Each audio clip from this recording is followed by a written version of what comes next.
question number 1.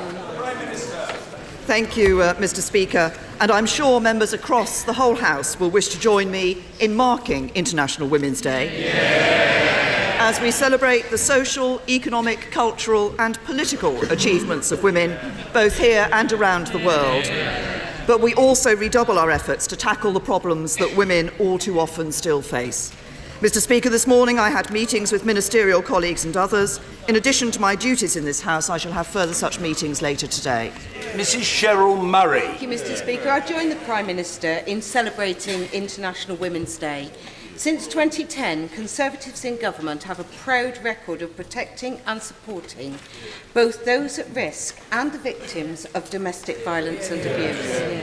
I saw this myself when I joined my local police, and I would like to thank them for the difficult job they do.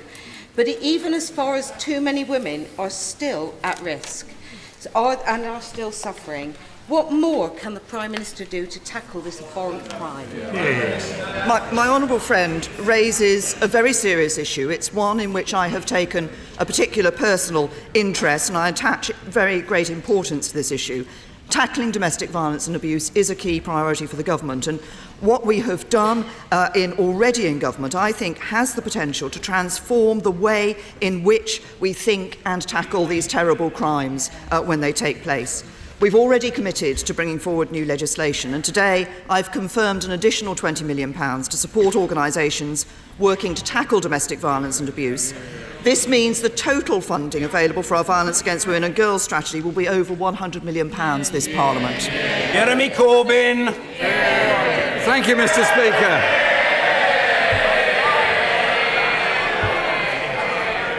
Thank you very much, Mr. Speaker. Could I start by wishing all women a very happy International Women's Day today? And I'm very proud that the Labour Party has more women MPs than all other parties combined in this House. And a shadow cabinet of which half the members are women.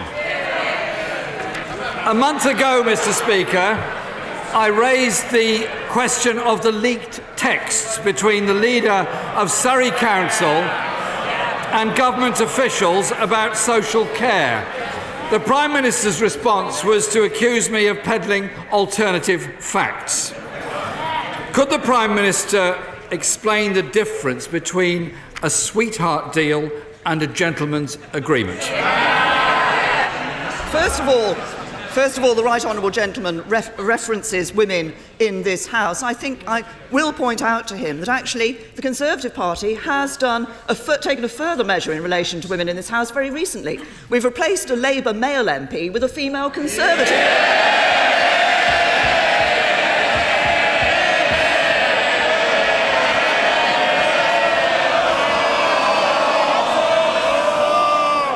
Now, if he's asked me about the issue in relation to Surrey County Council, and the substance of what he's asking is has there been a particular deal with Surrey County Council that is not available to other councils?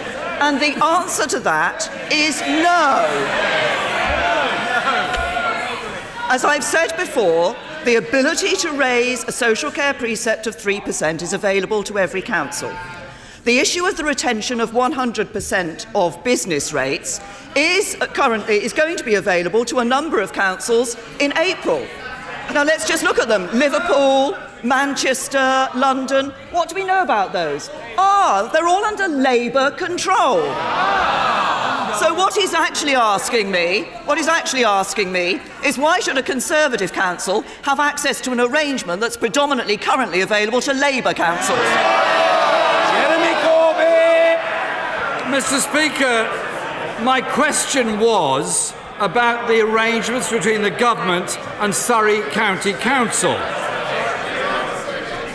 A recording has now emerged saying that the leader of Surrey County Council, David Hodge, said there was a gentleman's agreement between him and the government which meant they would not have to go ahead with the referendum. My question is, what deal was done with Surrey County Council? Because there is an acute social care crisis that affects every council. 4.6 billion of cuts made to social care since 2010. Can the Prime Minister tell every other council in England what gentleman's agreement is available for them? Can I say to the right honourable gentleman, on today of all days, I think if he could just be a little patient and wait half an hour for the budget, he'll actually find out what social care funding is available to all councils. But I come back to, if he's asking me if there was a special deal for Surrey that was not available to other councils, the answer is no. If he's looking to uncover a conspiracy, I suggest he just looks behind him.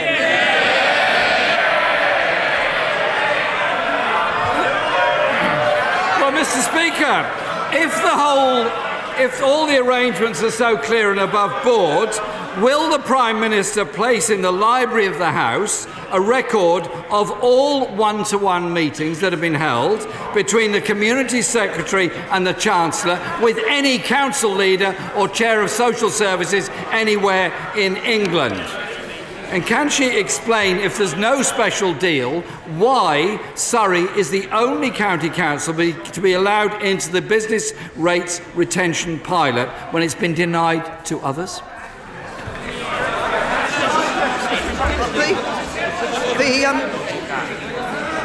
The business rate retention pilot will be coming into force for a number of councils this April. That includes, as I've already said in answer to his earlier question, Liverpool, Greater Manchester, Greater London and some others. In 2019-20, it's going to be available to 100% of councils. For 2018-19, councils are able to apply to be part of a further pilot. That goes for all councils across the country. Corbyn! The text, Mr. Speaker, said there was a memorandum of understanding. The Prime Minister said there was no deal. She now is unclear about this. Did she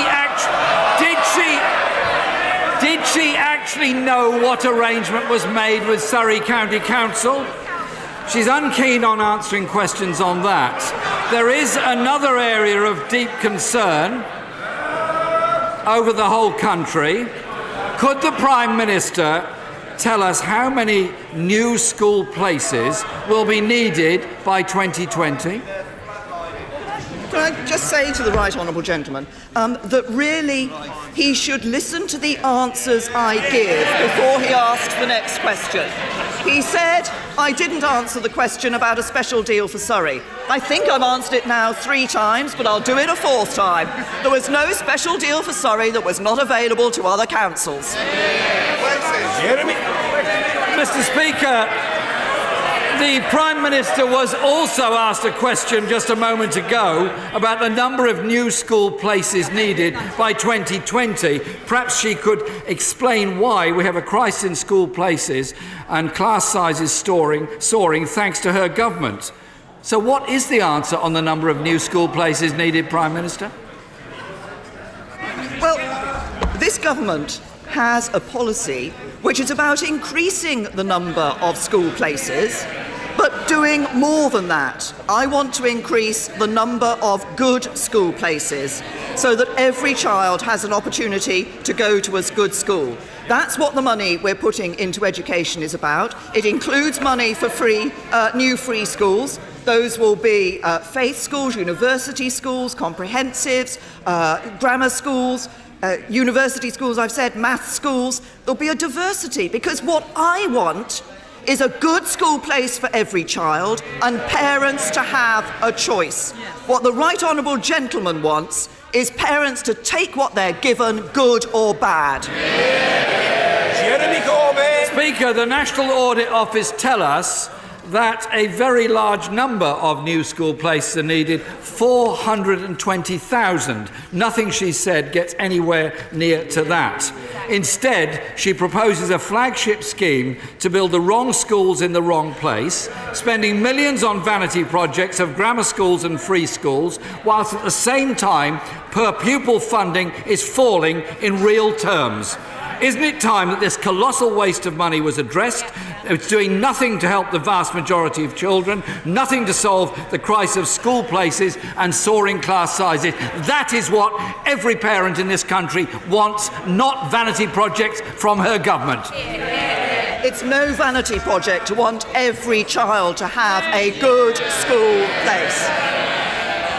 The majority of free schools that have been opened in areas where there's a need for school places, and the majority have been opened actually in areas of disadvantage where they're helping the very children we want to see get the opportunity to get on in life. But I have to say to the right honourable gentleman, this is about a fairer society.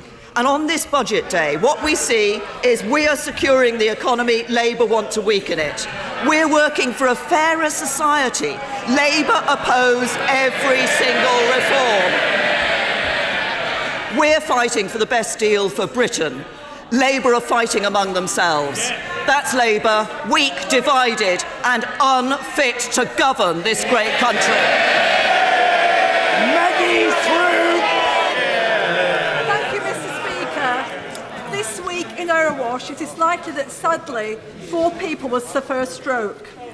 With this in mind, and given that the current highly successful stroke strategy expires later this year, will my right honourable friend now commit her government to publish an updated strategy that also includes advances in stroke treatment, such as mechanical thrombectomy, which dramatically improves outcomes for 1 in 10 patients? My honourable friend has raised a very important issue, and I want to assure her that the NHS does want to continue to build on the successes of the current stroke strategy. There have been huge improvements. I think we all recognise there have been huge improvements over the last decade in stroke care, and we want to deliver our ambition for truly world-leading care.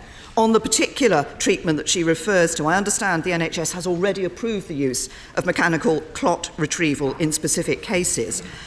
It does rigorously audit the quality of stroke care across the country so that we can make sure that we are delivering on our commitments. And we have some of the fastest improvements in hospital recovery rate for stroke and heart attacks in Europe. Angus Robertson. Mr. Speaker, on International Women's Day, we wish all campaigners for equality well, including the WASPy campaigners. Mr. Speaker, the cross-party parliamentary Brexit committee has recommended that the UK must guarantee the status of EU nationals living in the UK and act unilaterally if necessary. The committee then went on to say that the current process for consideration of permanent residency applications is not fit for purpose, and in the absence of any concrete resolution to relieve the anxiety felt by the estimated 3 million EU citizens resident in the UK, it is untenable to continue with the system as it stands. Given the massive positive contribution that European nationals make to this country, what concrete plans does the Prime Minister have to deal with this? As the right honourable gentleman knows, we do want to have an early agreement which will enable us to guarantee the status of EU citizens living in the UK, but also we need to guarantee the status of UK citizens living in the European Union. As regards the process of application that he's referred to, the Home Office is looking at this. They are looking at how they, as they always do, regularly looking at how they can improve the systems and simplify them. Angus Robertson. Mr. Speaker, since 2010, the Home Office has seen its full-time staff equivalent cut by 10%. So at current rates of processing applications for permanent residency, it would take the Home Office more than 50 years, 50 years to deal with 3.2 million European nationals in the UK. This is clearly, totally and utterly unacceptable. So will the Prime Minister tell us how quickly she hopes to be able to guarantee all European nationals permanent residency? I'd say to the right honourable gentleman, he can't just stand up and say, because actually the Home Office is getting more efficient, it's going to be longer for answers to be given to these matters. Yes, the Home Office is getting more efficient at how it's dealing with these things. I don't know if he's ever heard about technology, but these days actually people apply online and they're dealt with online. Chris Green. Thank you, Mr. Speaker. Following the recent findings of the study of terror convictions in Britain, it is clear that there are serious problems of how communities integrate into society and the danger that this lack of integration leading to acts of terror. Will the Prime Minister update the House on the government's counter-extremism strategy and response to these findings? Well, again, this is a very serious issue that my honourable friend has raised, and the government is taking a comprehensive approach to tackling terrorism, violent extremism at source, but also, obviously, through our counter-extremism strategy, looking at extremism more widely. And we want to defeat not just terrorism and violent extremism, but extremism wherever it occurs. We will be publishing shortly a new counter-terrorism strategy, and in the coming months we will be responding to Dame Louise Case's report on integration. But this is backed up by additional investment in our security and intelligence agencies, £2.5 billion over 5 years. And I'm clear that the government is doing everything it can to tackle issues around integration, extremism and terrorism. Tracy Brabin. Thank you, Mr. Speaker. I come from a Westminster Hall debate on behalf of my young constituent Sam, who's 11 years old, who developed narcolepsy as a result of receiving the Pandemrix vaccine to protect him from swine flu. Sam's mum, Di, is actually in the gallery today. But in these rare and devastating cases, the link between Pandemrix and narcolepsy is proven. And yet families like Di's face long legal battles with the government. Will the Prime Minister today promise that no more of these disabled children will be hounded through the courts, apologise to the families concerned, and also to oversee payments to support the children's long-term care needs? Can I first of all congratulate the Honourable Lady on securing a Westminster Hall debate on this important topic. She refers to, at the end of her question, to the issue of payments. Of course, I'm sure she realises that the vaccine damage payment scheme isn't a compensation scheme, but it's a one-off tax-free lump sum that is paid to help ease the burden of those who are disabled as a result of vaccination, and it's part of a range of support that is provided. She's raised a very specific case. Can I suggest to her that obviously she's had that Westminster Hall debate. We want to ensure the process is open and fair at every stage. DWP does look at every claim based on its own facts, and if she wants to write with the details, I'm sure my honourable friend the Minister for Disabled People, Health and Work will look into the specific case that she's raised. Closed question, Mr. Michael Fabricant. Question 4, sir. Thank you. While I won't speculate on the statement that my right honourable friend the Chancellor is going to be making very shortly, I can assure my honourable friend that the fundamentals of our economy are strong. Since 2010, employment in the West Midlands has risen by 215,000, and private sector employment alone grew by 80,000 over the last year. We've also seen schools and police budgets being protected and more doctors and nurses in his local hospitals. Michael Fabricant. And of course, we've also witnessed the post-Brexit vote of confidence from Nissan, Boeing and Dyson investing in other parts of the country. Could my right honourable friend speak a little bit more about firms like Jaguar Land Rover in the West Midlands? I'm happy to say to my honourable friend that, of course, in the wider sense, our plans for the Midland Engine, I think, show that we want an economy that works for everyone. We've already confirmed over $330 million in the growth deal funding, money going into the Midlands Engine Investment Fund, the Birmingham Rail Hub. But it is important to recognise the investment that is being made in the UK by companies like Jaguar Land Rover, who will be building their new Range Rover model in Solihull. That's very good news for the West Midlands. It's also very good news for the British economy, and it's a sign of the confidence Jaguar Land Rover has in the UK for the future. Gordon Marsden. Mr. Speaker, my Blackpool casework is now full of the anxieties DWP and Home Office are imposing on vulnerable constituents, including officials' attempts to overturn tribunal decisions protecting benefits and residents. They include a family settled here for 8 years and a man with a severe brain injury. Can I ask the Prime Minister, if she wants people to respect Brexit means Brexit, shouldn't she respect that tribunals mean tribunals and not try and block them with grubby regulations affecting 164,000 disabled people? If the honourable gentleman is referring to the decision that has been taken in relation to the courts and the personal independence payments, as I explained in this House last week, as has been explained by the Secretary of State, this is about restoring the system to the state that it was intended to be when Parliament agreed it. It was agreed by the coalition government, agreed by this Parliament, and after extensive consultation. Mark Menzies. Mr. Speaker, in National Apprenticeship Week, it's important to recognise this government's commitment to investment and commitment to apprenticeships and skills. Would the Prime Minister look at encouraging a greater commitment to degree apprenticeships as part of this government strategy, as championed by businesses in my constituency like BAE Systems, who have been at the forefront in developing these new programmes through its engineering degree apprenticeship scheme? My honourable friend has raised a very important issue. As we look ahead to the future, we do want to ensure that people here in the UK have the skills that they need for the economy of the future. Degree apprenticeships will be an important part of this. And as he refers to specifically, there are companies like BAE Systems which have been right at the forefront of developing those new programmes. And I'm pleased to say that overall, if we look at apprenticeships, of course, the apprenticeship levy will take the total investment in England to 2.45 billion. That's double what was spent in 2010. That means that it's more opportunities for young people to gain the skills they need for their future. Dan Jarvis. Tomorrow, a memorial will be unveiled to those men and women who served our country in Afghanistan and Iraq. Does the Prime Minister agree that we should all pay tribute to their service and commemorate their sacrifice, not just with a memorial, but through a commitment to learn from the past and do better in the future? The honourable gentleman raises a very important point. This will be a very significant ceremony when this memorial is unveiled, and we should all, I think, across this House, pay tribute to those whom that memorial will be recognising for the sacrifice that they made, those in our armed forces, but also all those civilians who also worked to deliver aid and to deliver healthcare and education.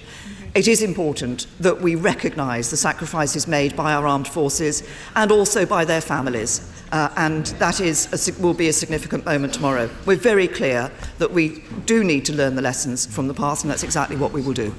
Johnny Mercer. Thank you very much, Mr. Speaker. And I was delighted with the Prime Minister's intervention in mental health in January, which I still feel has not had the attention it deserves. In Plymouth, we are completely reconfiguring our mental health services because we understand that parity of esteem means nothing without parity of provision. Will the Prime Minister come and visit us in Plymouth, come and see some of the pioneering work we are doing, perhaps in National Mental Health Week in May, where I'm hoping Plymouth will take a national lead? I thank my honourable friend because I know this is an issue that he has championed and it's very close to his areas of concern. He's done a lot of work on mental health, and it is important as he talks about the parity of esteem which the government has introduced, and more money is going into mental health provision than ever before, and I'd certainly be delighted to see the work being done in Plymouth, provided my diary allows it. Julie Cooper.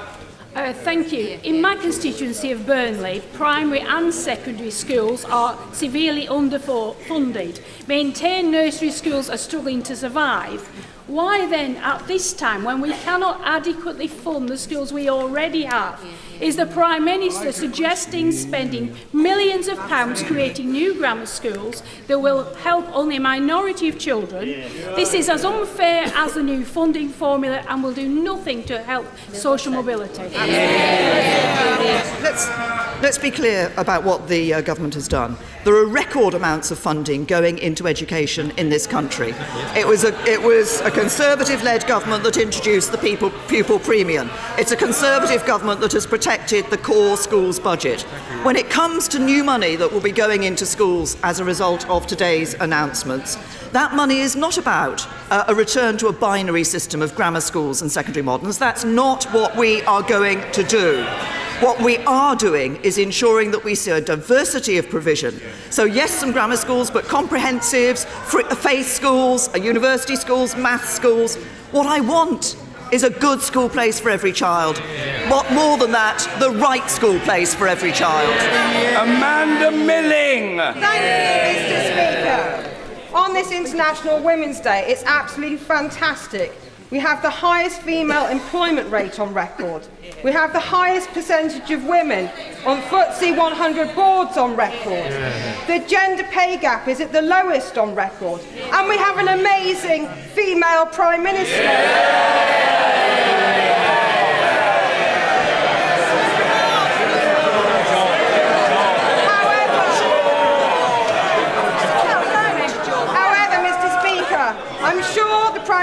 will agree there's still much more to do, in particular supporting women back to work after a career break. Can my right honourable friend outline what more the government are going to do to level the playing field? I thank my honourable friend for her question. When I stood on the steps of Downing Street back in last July and talked about a country that works for everyone, I meant that. And that's why we're taking a number of measures. Including on International Women's Day today. And we are setting up a new fund to help mothers returning to work after a long career break. Now, returnships are important. They're open to both men and women, but I think we should all recognise that the majority of those who actually take time out of a career are women who are devoting themselves to motherhood for a period.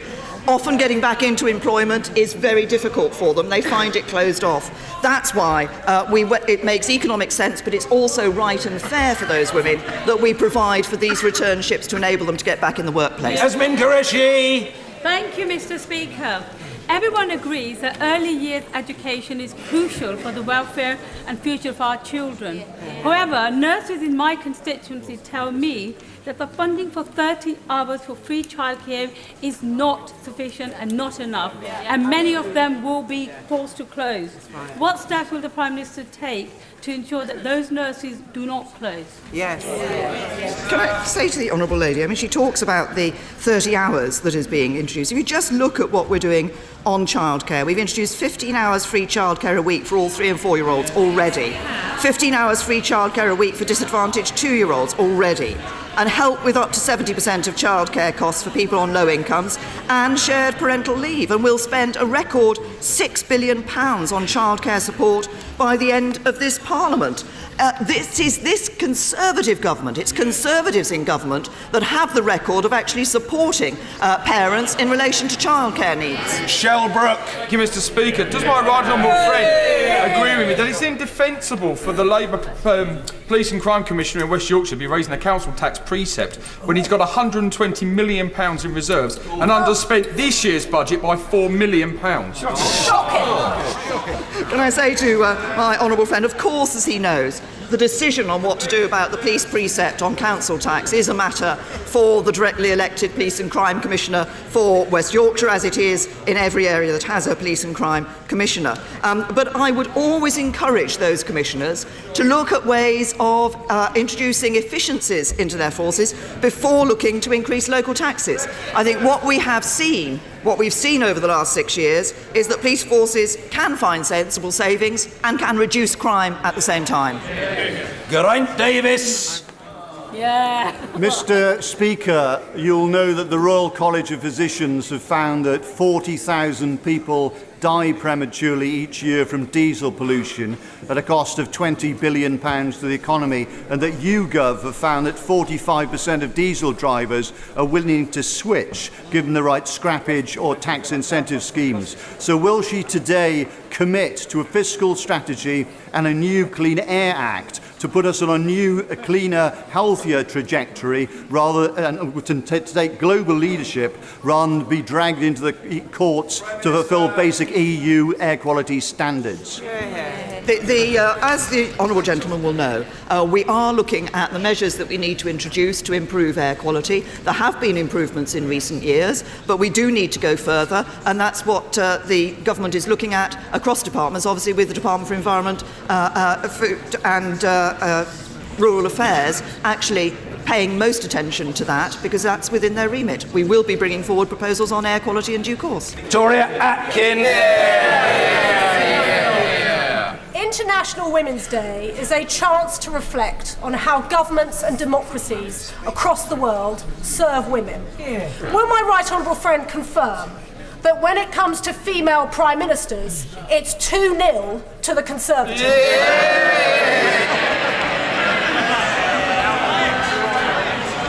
Well,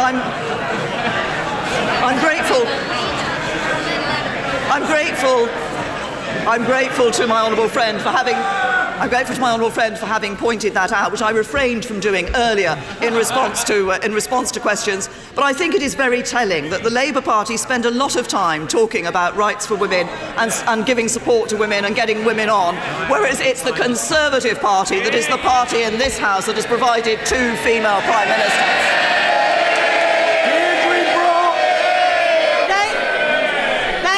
Mr. Speaker, will the Prime Minister give an undertaking that any new Scotland Act will only be drafted after full consultation with the people of Scotland and with the consent of the Scottish Parliament? I just say to the honourable lady, I'm not sure whether she's referring to discussions that are currently taking place about the powers that might be available to the devolved administrations once we've left the European Union, but she knows full well that we undertake full discussions with the Scottish Government on measures that are reserved matters and on measures where we are negotiating on behalf of the whole of the United Kingdom. Simon Hoare. Thank you, Mr. Speaker. Crowdcoms, a business in my constituency, operates out of the small market town of Sturminster Newton. It also has offices in Seattle and in Sydney. It employs 24 people providing high-quality IT jobs, availing themselves of high-tech, fast rural broadband and mobile telephone communication. This is the answer, the recipe for growing our rural economy. Will my right honourable friend undertake to ensure that her government does all that it can to fill the black spots in our rural areas? I can assure my honourable friend that we very much want to ensure that we're doing that. My right honourable friend, the Secretary of State for Culture, Media and Sport, is looking at our digital strategy and ensuring broadband is available in rural areas and indeed at good speeds in other areas which might be less rural than my honourable friend's constituency. Finally, Mr. Tim Farron. Thank you, Mr. Speaker.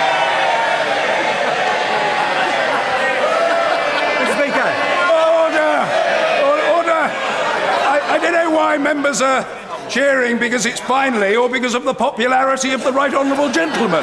But he's going to be heard, Mr. Farron.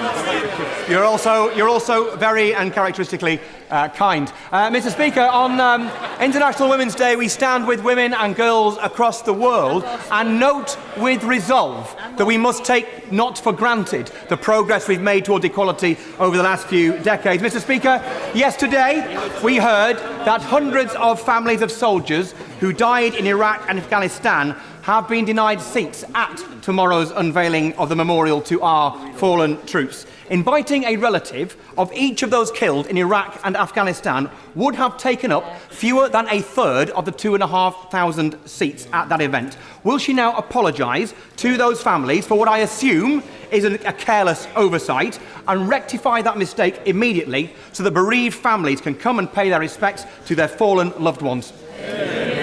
Well, can I reassure the right honourable gentleman to tell him that charities and groups representing the bereaved were asked to put forward names of attendees, and we look forward to welcoming them so that we can publicly acknowledge the sacrifice that their loved ones made on our behalf. Over half of those attending tomorrow are actually current or former members of the armed forces. No one from the bereaved community has been turned away, and everyone who's applied to attend has been successful. But I'm been reassured that if there are any bereaved families who wish to attend, then the Ministry of Defence will make every effort to ensure that they're able to do so. Order.